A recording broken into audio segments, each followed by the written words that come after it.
and welcome to 647, 6 stories for 7 a.m. because there is a famine of truth in our land. And this is your quick news fix. And the truth starts now, and it's Monday. I know Monday's tough, but the Tapist bar is open. It's open for breakfast, right? It's almost like dim sum, all right? Maybe I'll make it dim sum on Monday morning. So here we go. We have to talk about the Gaza ceasefire since that sucked all the oxygen out of the newsrooms for the entire weekend. And I'm sorry to be a pessimist, but leopards don't change their spots. So phase one, what was going on over the weekend that the media was suppressing? Gang violence, right? Gangs opposed to Hamas. This is gunfighting in the streets of Gaza. So there's no improvement there. And they claim that the Palestinians were able to get this gang all taken care of, whatever that means, okay?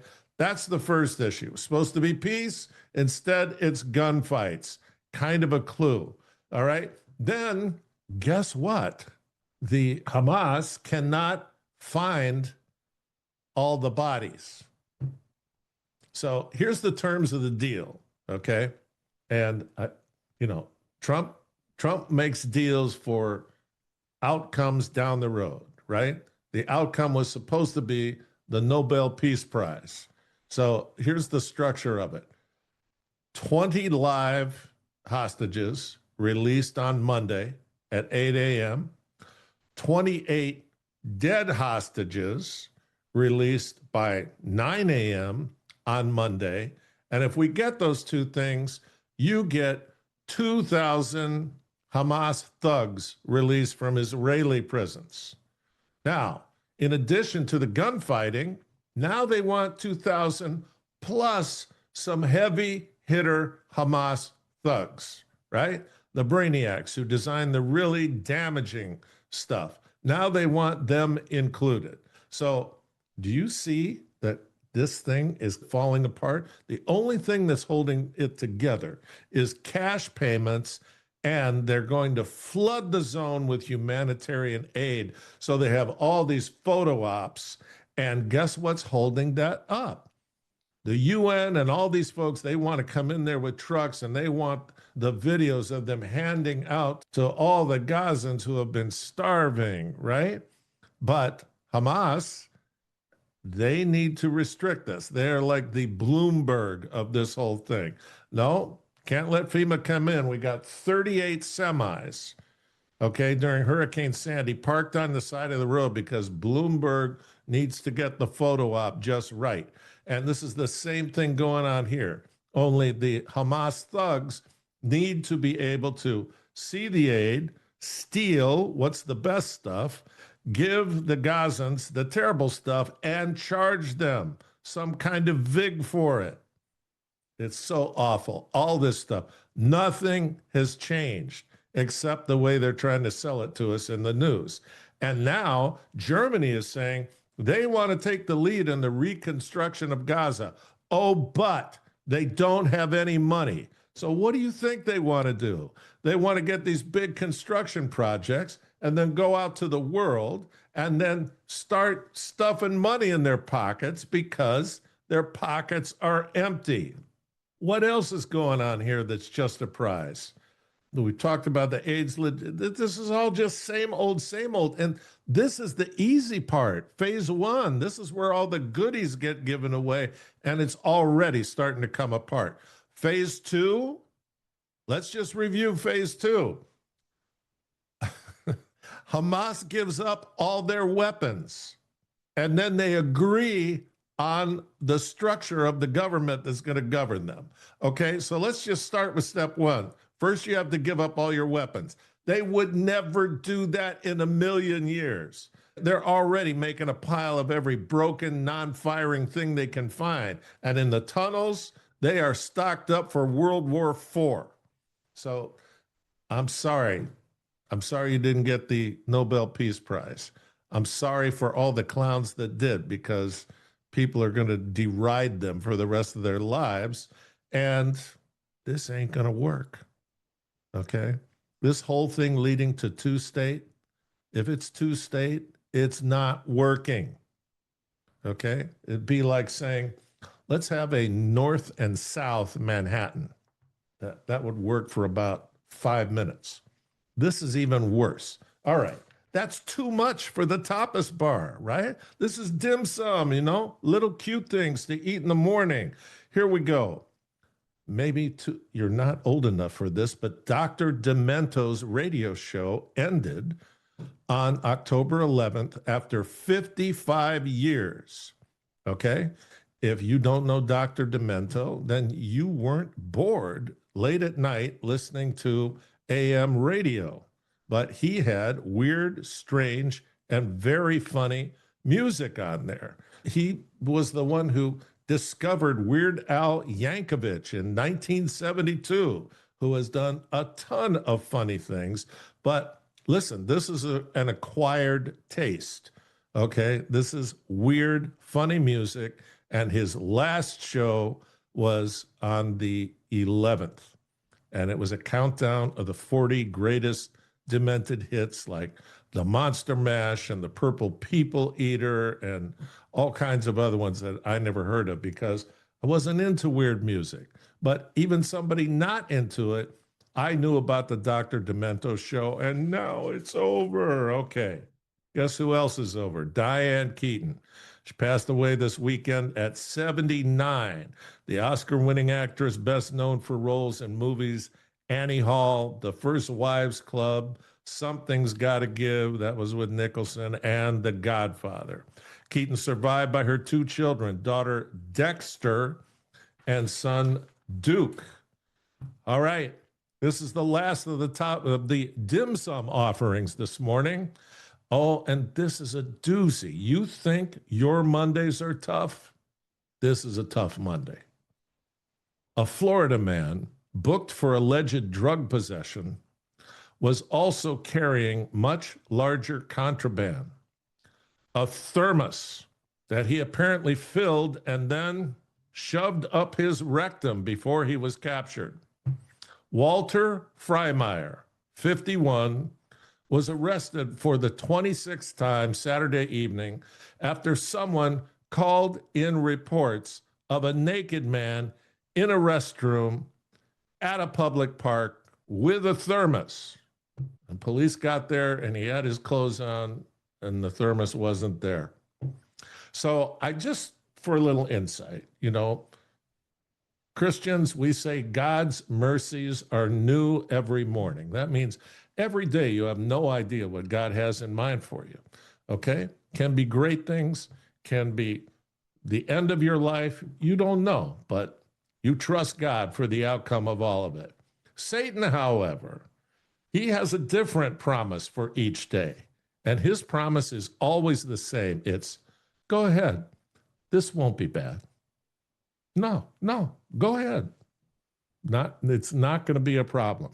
So you're 51, you're in a public park bathroom, completely naked, and there's a thermos.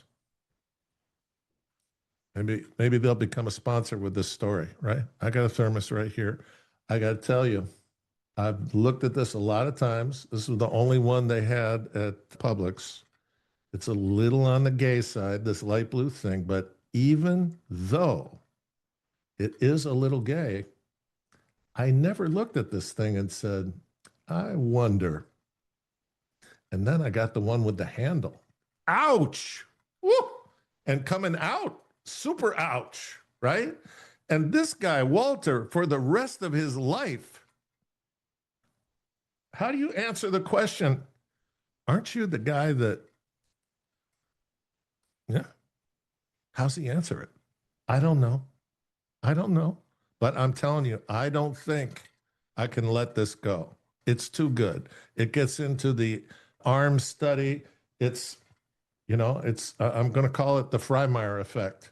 And you see, I'm taking this, I'm putting it on the floor. That means it's coming back. All right. and I had this thermos as a prop, and I don't know what kind of Dr. Demento stuff I'm going to come up with, but look out. All right, take two. It's an interesting story, and I have it here only because the Bible says there's nothing new under the sun, right? Everything old is new again. So this is a story about a guy named Alfred Eli Beach, right? He has a luxury men's store in downtown Manhattan in 1870. And this guy decides he is going to do something about the traffic in New York, which was terrible because it was all horse-drawn, which meant there's horse manure everywhere, and the streets are muddy and mixed with horse manure, and it's awful, and it stinks to high heaven. And so he decides he's going to invent an underground train, a pneumatic train, right? A pneumatic train runs on air pressure or gas pressure. And this is only for the elites, right? Let the scum like MAGA be out there in the dirt with the horse crap. This is for the beautiful people. So he doesn't tell anybody he's doing it. He doesn't look to get a permit, nothing. He does it all with his own money. And he digs a tunnel 300 feet long, the length of a block, so that you could get from one avenue to another.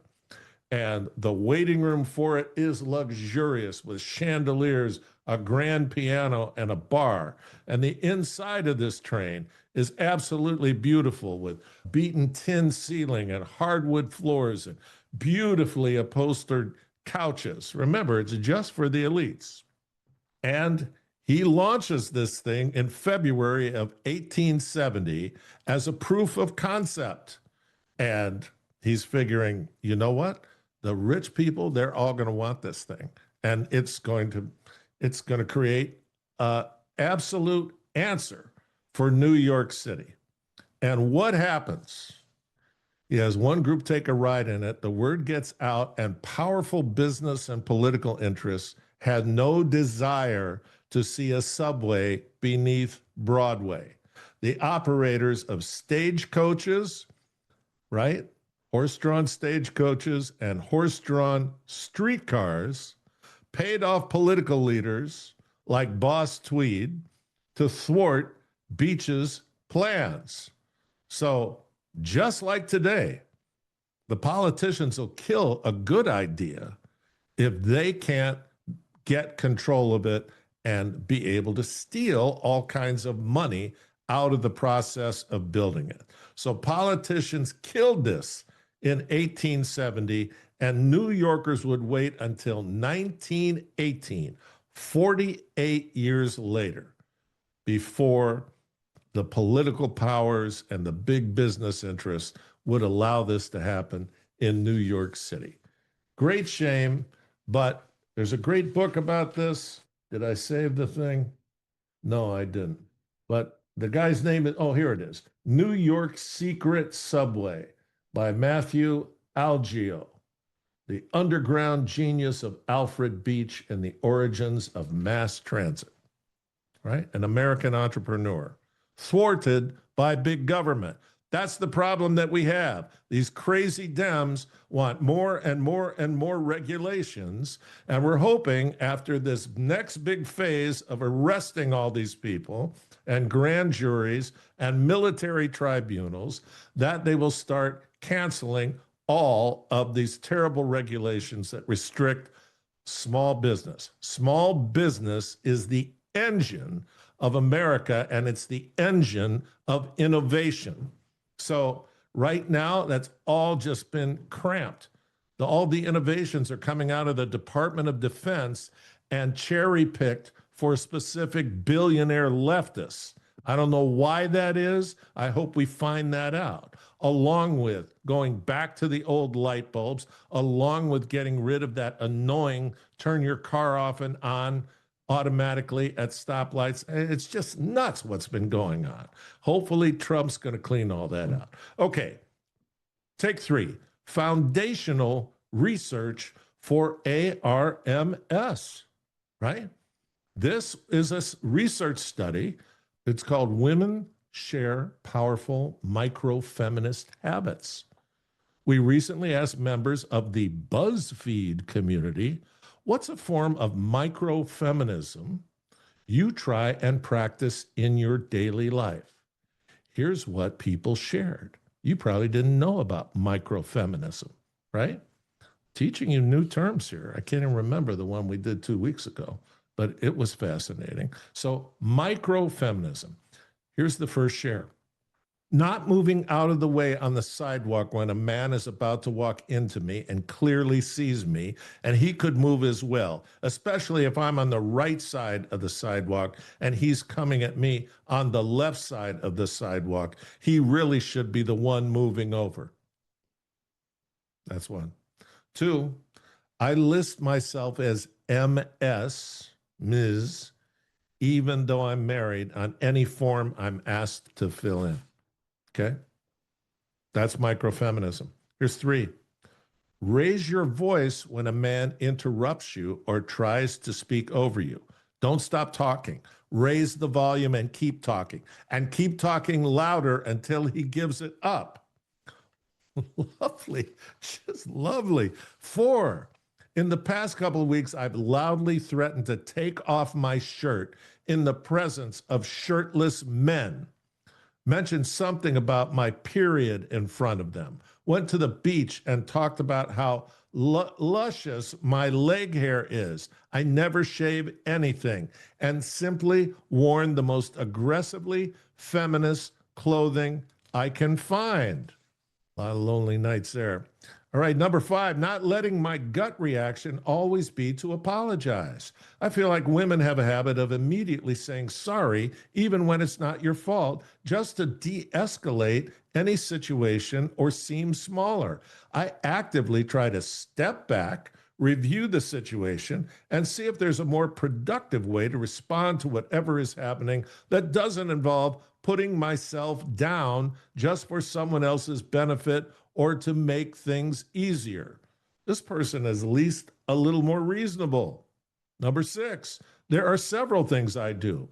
Anytime there are men and women around, I address the women first and consistently acknowledge them throughout the conversation. I don't let the man take the lead over them. Good job. Fun at parties. All right, seven. Not helping to cook or clean at family gatherings. My male family members were never expected to. After dinner, they would stay in their seats as the women cleaned around them. Huge double standard. I'm opting out. Okay, pleasure to have you. Number eight, whenever there are group projects, I make sure everyone does their fair share of the work. I don't let the boys slack off, take credit for my work, or just be lazy. If I do all the work and they get to share my good grade, I'll complain. They're called group projects for a reason. Number nine, whenever I play dolls with my young daughters, I allocate any domestic tasks to the males, to the fathers. Basically, I keep Ken tied to the dream house while Barbie goes on adventures. I think they made a movie like that. Take 10. If someone's asking for details about a show or movie they haven't seen, I make an effort to list the names of the women cast in it first, as opposed to the men. These are people who have a plan, not a popularity plan, but this is what the advanced reprobate mind syndrome is about.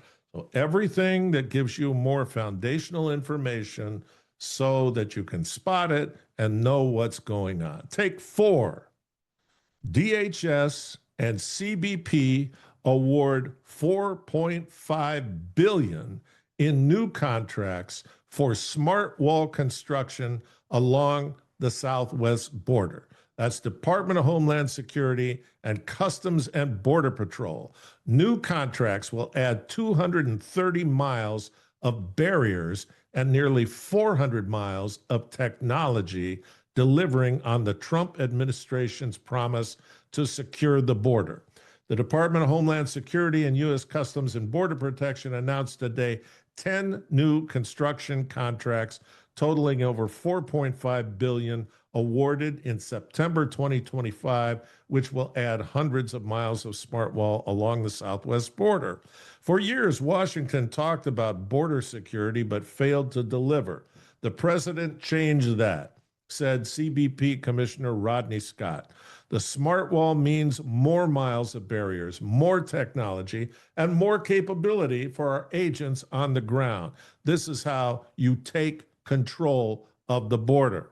The smart wall is a border security system that combines steel barriers, waterborne barriers, patrol roads, lights, cameras, and advanced detection technology to give Border Patrol agents the best tools in the world to stop illegal traffic.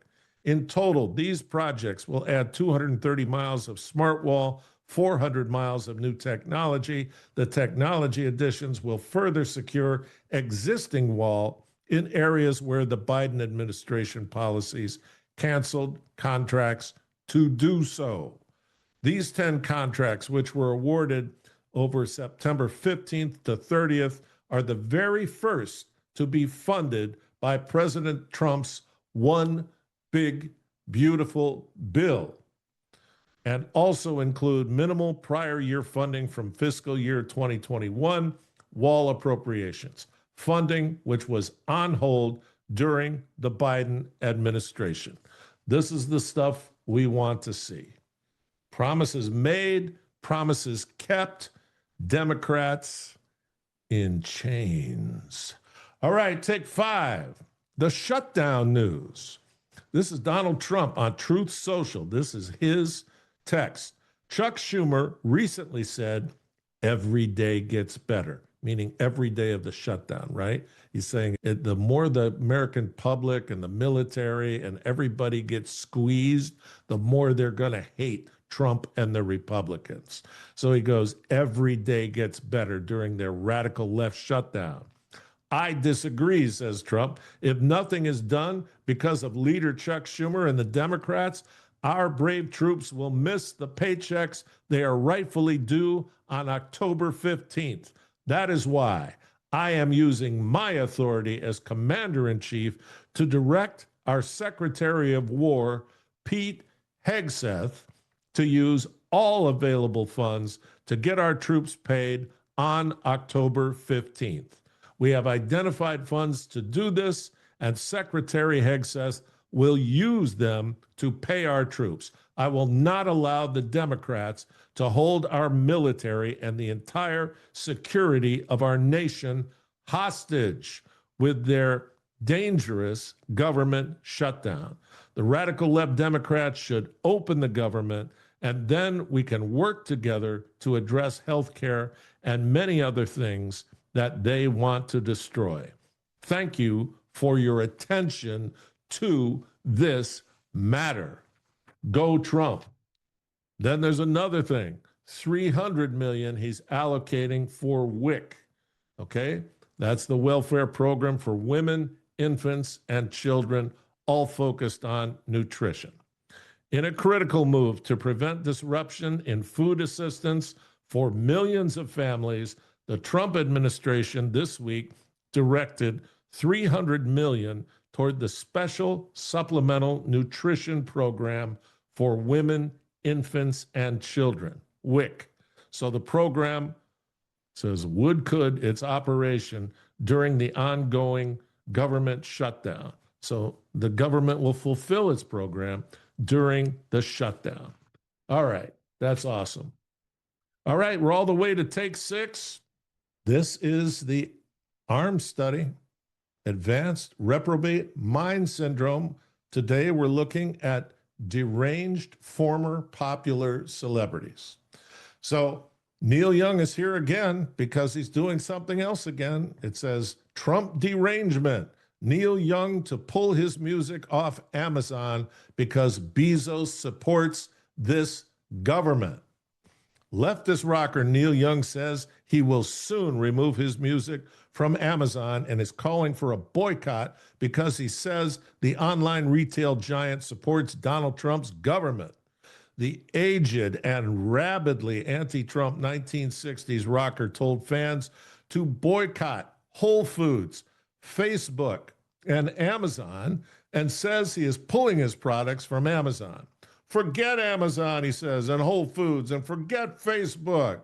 Young's spittle-specked message reads on his website: buy local, buy direct. Bezos supports this government. It does not support you or me. Go to the local store, his message continues. Don't go back to the big corporations who have sold out America. We all have to give up something to save America from the corporate control age it is entering. They need you to buy from them. Don't, he continued. He went on to make some odd claims, saying they shut down our government, your income, your safety, your family's health security. Presumably, he is talking about the current Democrat-created government shutdown, but he did not explain why he thinks Amazon is at fault for it. You know what?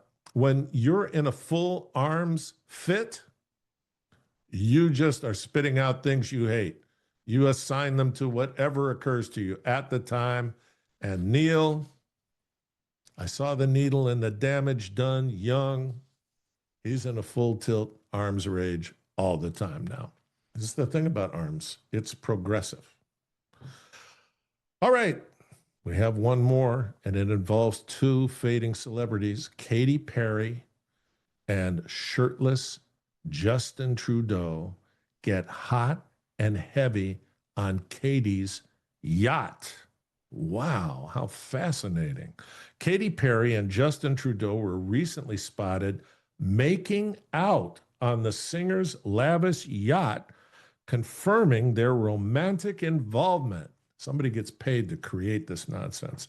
In photos published by the Daily Mail on Saturday, the fireworks singer, 40 years old, rocked a black one-piece swimsuit on the deck of the Caravel while enjoying a passionate kiss with shirtless stud Trudeau, who wore only a pair of jeans, shirtless, for the yacht day. So here's how private they want it to be. Justin was standing with Katy on top of the roof of the highest deck, and they pulled the boat up right next to a big whale watching boat. So it's just full of tourists with cameras, and they're doing this heavy mouth kiss, and Justin has both hands on her bun. There may have been a thermos back there. I can't swear to it, but there's another snapshot showed the former Canadian Prime Minister, 53, cradling the hitmaker's rear end as they embrace on the yacht's upper deck. Now, he may have just been going for a cup of coffee back there. I don't know. I don't know how far-reaching this whole thermos thing is, but these two people were not trying to be alone. And that's all posed nonsense, but it'll be everywhere tomorrow in every grocery store. But you know what? We're not going to be everywhere, and we're trying to get everywhere. So I know it's Monday, but you don't have the thermos problem, so your day's already better. Now make my day better. You share us, you like us, you make comments, right? And comments are, great show, great show. Do something more. And here's the thing, make the comments on YouTube, because YouTube assigns a better algorithm to me the more you comment. So that's how we grow. What else? I think that's pretty much it on what I need from you. Here's what you need from me. You need me to ask the Lord God Almighty, the omniscient Lord of the universe, Jehovah God, to open his arms, reach out his hands and put them over you so that you will be blessed all day today. Monday's a hard start. It's a hard start with insulated devices. So let's forego that and let's embrace God's blessing. Please, dear God in heaven, bless this family of people who are seeking the truth and help us to rid the world of this famine of truth. Please, dear Lord, bless everybody today and help them all to do fantastic work. God bless you. Thank you very much.